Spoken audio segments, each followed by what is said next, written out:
Ada kisah menarik dari seorang gadis kecil bernama Katy Stagliano. Saat itu, dia duduk di kelas 3 sekolah dasar. Suatu hari, gurunya memberi tugas menanam sayur kubis di rumah dari sebuah tunas. Katy pun melakukan tugas sekolahnya, dan dia merawat tanaman kubisnya itu dengan sangat baik. Tanpa pernah ia duga, kubisnya tumbuh menjadi sangat besar hingga mencapai berat 20 kg. Saat teman-temannya berkunjung dan juga saat ia membawa kubis hasil panennya ke sekolah, semua orang pun ikut terkejut dengan ukurannya yang begitu besar. Ia pun memutuskan untuk membawa kubis raksasa miliknya itu ke sebuah dapur umum yang menyediakan makanan untuk para tunawisma dan bagi mereka yang miskin.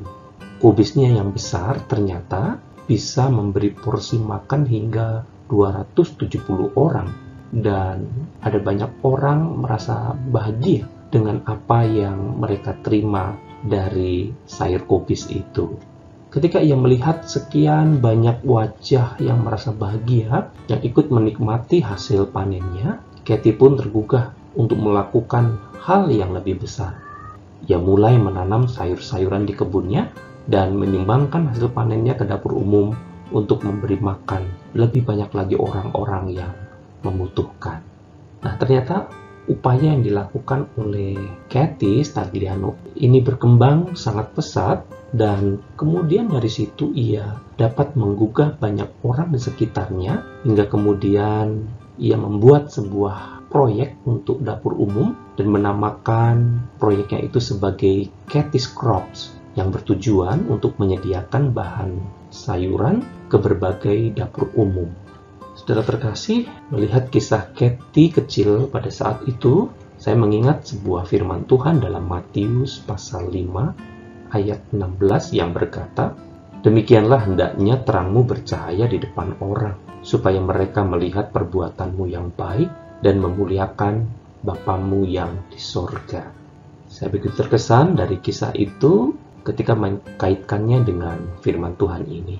Bagaimana dari sebuah tunas yang kecil dapat tumbuh sayur kubis yang begitu besar, dapat memberi begitu banyak orang miskin, para tunawisma yang dapat menikmati sayur kubis yang sangat nikmat dan tentunya membuat perut mereka menjadi kenyang. Nah, kita melihat di sini bahwa tindakan Katy yang masih muda itu, masih kecil itu, ternyata sebuah tindakan yang berdampak begitu besar bagi sekitarnya.